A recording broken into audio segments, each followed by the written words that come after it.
नमस्कार, जनपक्ष में आपका स्वागत है। मैं हूं प्रियदर्शन।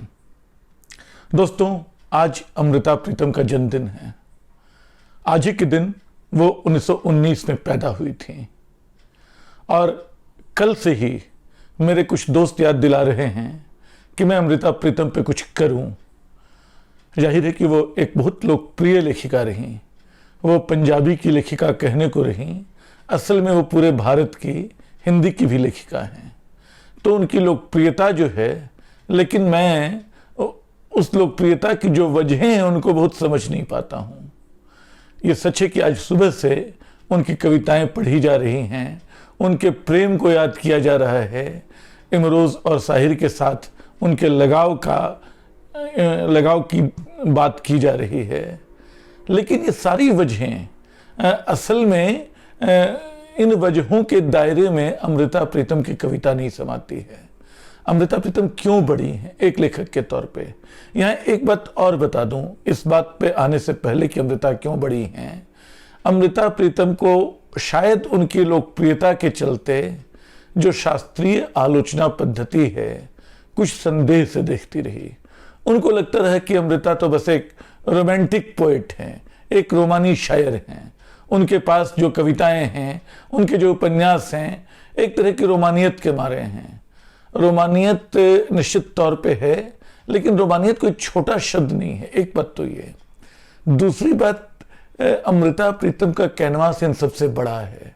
मुझे अचानक याद आ रहा है कि जब 1981 में उनको ज्ञानपीठ सम्मान देने की घोषणा हुई तो कई लोगों ने कहा कि पंजाबी में और भी लेखक थे।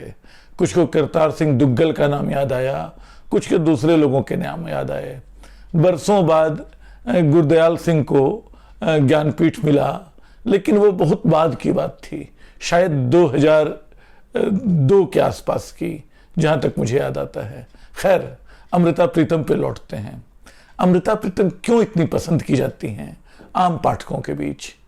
इसकी वजह मैंने उनकी कविता में, उनके साहित्य में खोजने की कोशिश की। एक बात तो बहुत साफ है कि उनकी कविता में जिसको इंटेंसिटी बोलते हैं, तीक्ष्णता बोलते हैं, वो बहुत गहराई के साथ व्यक्त होती है।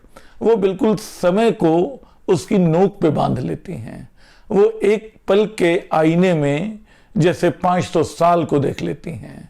वो अपनी स्त्री के भीतर जो कई तरह की स्त्रियां बैठी हुई हैं उनको पहचान लेती है।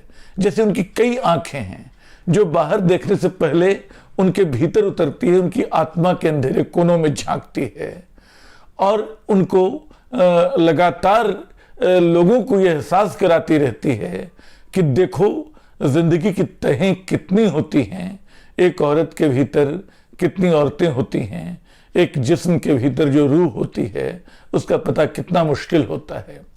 दूसरी बात की आज़ादी जो है, आज़ादी एक बड़ा प्यारा शब्द है, लेकिन आज़ादी को जिस तरह अमृता प्रीतम ने महसूस किया, जिया, अपने निजी संबंधों में भी, अपने सार्वजनिक जीवन में भी और अपने साहित्य में भी, वह भी लाजवाब है। मैं उनकी कुछ कविताएं, कुछ पंक्तियां लेके बैठा था, जिसमें एक जो बहुत चर्चित कविता है उनकी, लेकिन उसको दोहराने का मोह मैं छोड़ नहीं पा रहा हूं। तो वो कविता, आज मैंने अपने घर का नंबर मिटाया है और गली के माथे पर लगा गली का नाम हटाया है और हर सड़क की दिशा का नाम पोंछ दिया है। पर अगर आपको मुझे जरूर पाना है तो हर देश के, हर शहर की, हर गली का द्वार खटखटाओ। यह एक शाप है, यह एक वर है, और जहां भी आजाद रूह की झलक दिखे समझना वही मेरा घर है। आजाद रूह की झलक, ये आजाद रूह उनके भीतर लगातार दिखाई पड़ती है, बहुत कम उम्र से दिखाई पड़ती है। उनके भीतर एक युवा लड़की लगातार बैठी रहती है।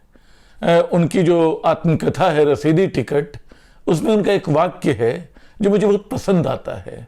वो तरुणाई को लेकर है, युवा होने को लेकर है। वो कहती हैं कि जब तक आंखों में कोई हसीन तसव्वुर कायम रहता है और उस तसव्वुर की राह में जो भी गलत है उसके प्रति गुस्सा कायम रहता है, तब तक इंसान की उम्र का 16वां साल भी कायम रहता है। तो ये अमृता है।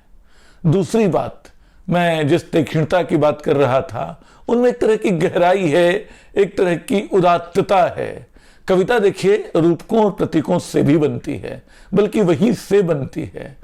और अमृता जब ऐसी कविताएं लिखती हैं कई बार, तो बिल्कुल चांद तारे आसमान सब उतार लाती हैं। उनकी एक कविता जो बड़ी मशहूर हुई, बाद में एक फिल्मी गीत का हिस्सा भी बनी, आसमान की पाक सुराही, बादल का एक जाम उठाकर, घूंट चांदनी पी है मैंने, बात कुफर की है मैंने। तो ये अमृता प्रीतम है, आसमान की पाक सुराही से जाम पीने वाली अमृता प्रीतम, आज़ादी का मोल समझने वाली, आज़ाद रूह की हैसियत समझने वाली। सिर्फ मोहब्बत और रोमानियत के लिए नहीं है, उनकी कविता की गहराई, उनके साहित्य की गहराई, और इस गहराई का एक कारण उनका विस्तार भी है। उन्होंने बहुत देश घूमे, बहुत सारी दुनिया देखी और पाया कि देशों की जो सरहद होती है उसके मायने बदलते रहते हैं। जैसे वो युगोस्लाविया जाती हैं, वहाँ देश के बारे में एक चिट्ठी लिखती हैं। उस चिट्ठी की पंक्तियां भी बड़ी दिलचस्प हैं। वो लिखती हैं कि यूं तो हर देश एक कविता के समान होता है, जिसके कुछ अक्षर सुनहरे रंग के हो जाते हैं और उसका मान बन जाते हैं। फिर बताते हैं कि कुछ अक्षर लाल भी हो जाते हैं जहाँ युद्ध का जिक्र है।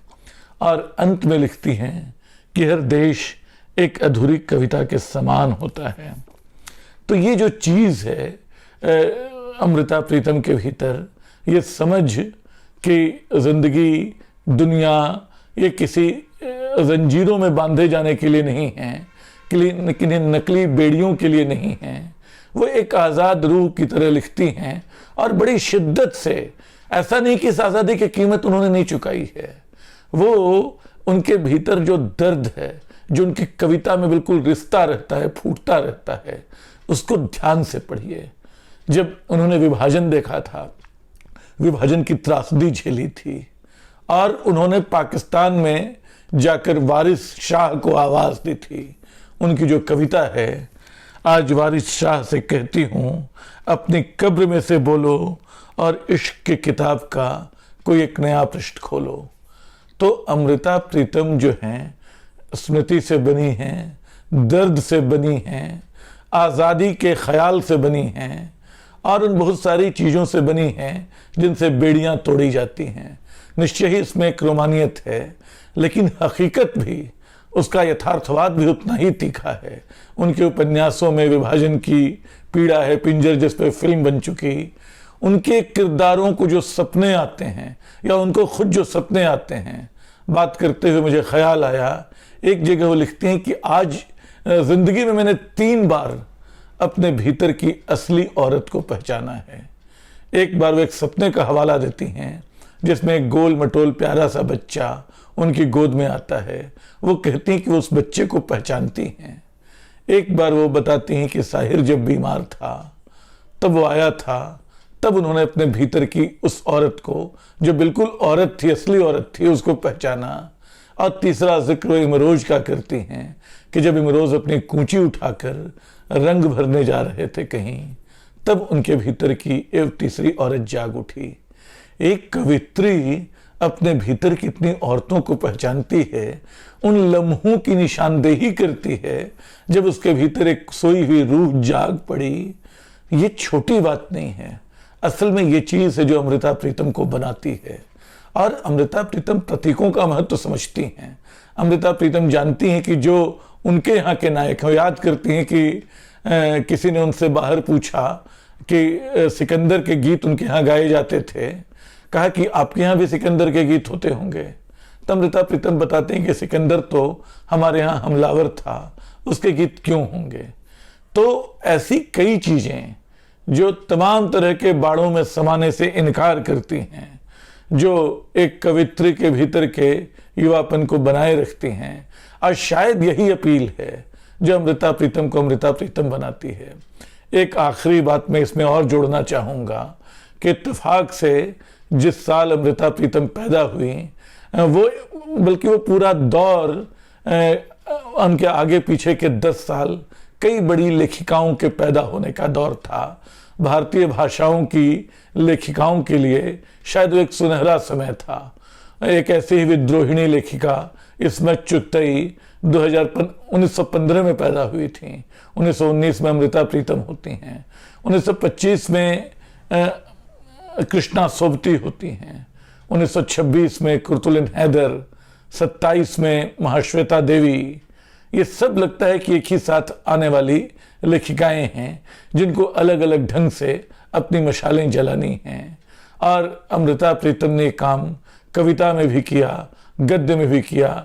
जो लिखा डूब कर लिखा, शिद्दत से लिखा। जिंदगी और शायरी के बीच, जिंदगी और अदब के बीच कम से कम फासला रहने दिया। यही वजह है कि उनके जन्म के 100 साल से ज़्यादा समय के बीत जाने के बाद भी आज की युवा पीढ़ी उनको याद करती है, उनकी रचनाओं को लेकर जश्न मनाती है, उसमें अपना रास्ता खोजती है। शुक्रिया। आप इस वीडियो पे अपनी राय दें, हम ये संवाद जारी रखेंगे। धन्यवाद।